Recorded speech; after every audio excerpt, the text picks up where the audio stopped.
Bersorak bergembira, pilkada sudah tiba. Walau pandemi corona, demokrasi tetap ada. Ikuti protokolnya. Lalu pilih calonnya. Itulah hak pilih kita, Indonesia berjaya.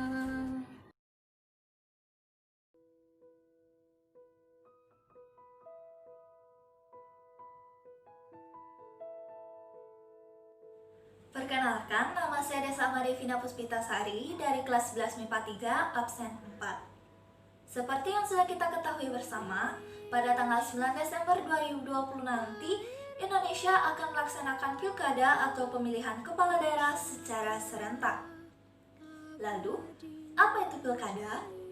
Pilkada merupakan pemilihan umum untuk memilih pasangan calon kepala daerah yang diajukan oleh partai politik atau gabungan partai politik dan perorangan. Kemudian, apa tujuan diadakannya pilkada ini? Pilkada dilaksanakan untuk memilih wakil rakyat dan wakil area sebagai bentuk untuk mewujudkan pemerintahan demokratis. Selain itu, pilkada juga dilaksanakan untuk membantu mewujudkan cita-cita dan tujuan nasional yang sesuai dengan Undang-Undang Dasar Negara Republik Indonesia tahun 1945. Ada 6 asas pilkada, yaitu langsung, umum, bebas, rahasia, jujur, dan adil. Yang pertama adalah langsung.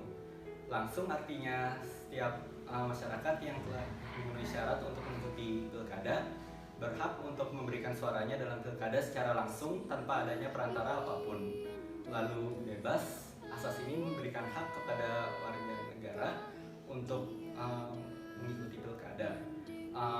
Masyarakat yang berhak itu harus memenuhi syarat yang untuk mengikuti pilkada sesuai dengan undang-undang yang berlaku.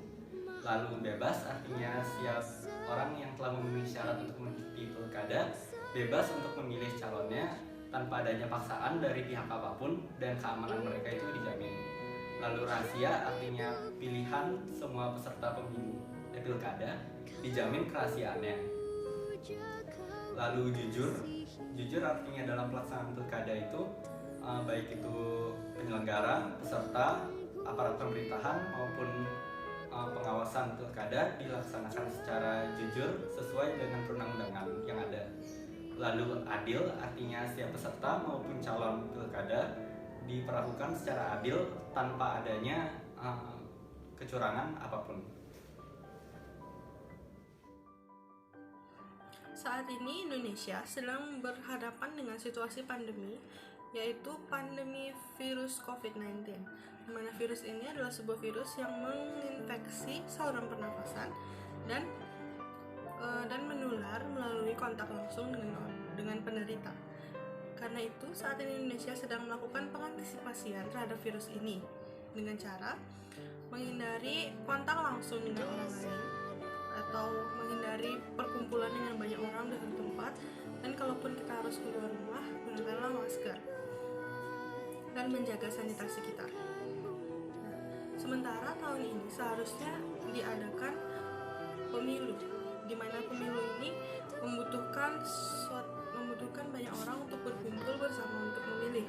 Sementara dengan situasi pandemi sekarang, tentunya tidak bisa melakukan perkumpulan seperti itu lagi karena dapat meningkatkan kemungkinan tertularnya virus COVID-19 ini dan juga akan menyulitkan pelacakan dari penularan virus ini karena kita berkumpul dengan banyak orang. Sehingga muncullah pertanyaan, apakah pemilu akan tetap dilaksanakan pada situasi pandemi ini dan bagaimanakah caranya?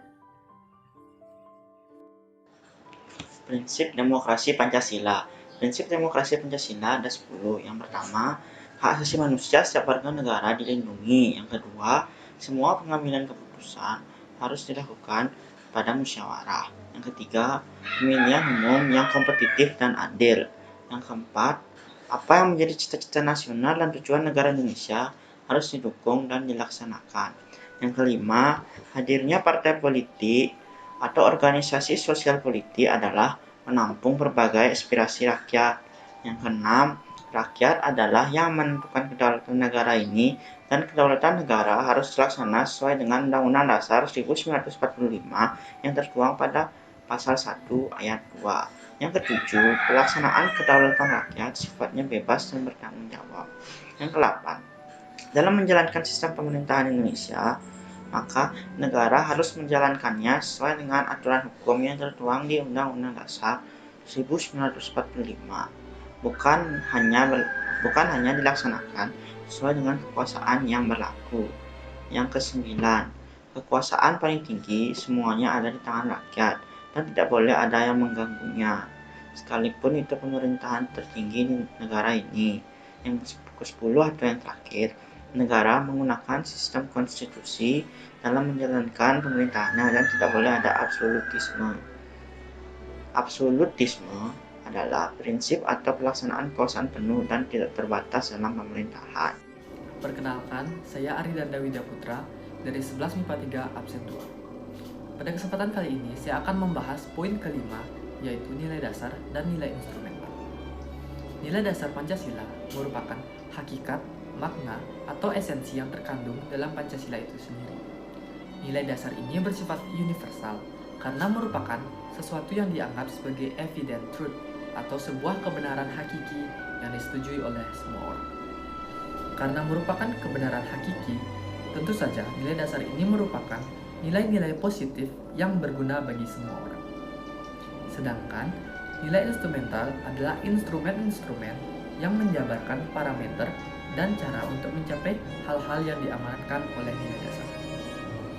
Tanpa adanya nilai instrumental, maka nilai dasar akan sangat sulit sekali untuk diterapkan dalam kehidupan berbangsa dan bernegara karena nilainya yang sangat abstrak. Jadi, baik nilai dasar maupun nilai instrumental menjadi penentu sukses atau tidaknya implementasi dari pelaksanaan nilai-nilai yang tercantum dalam ideologi Pancasila.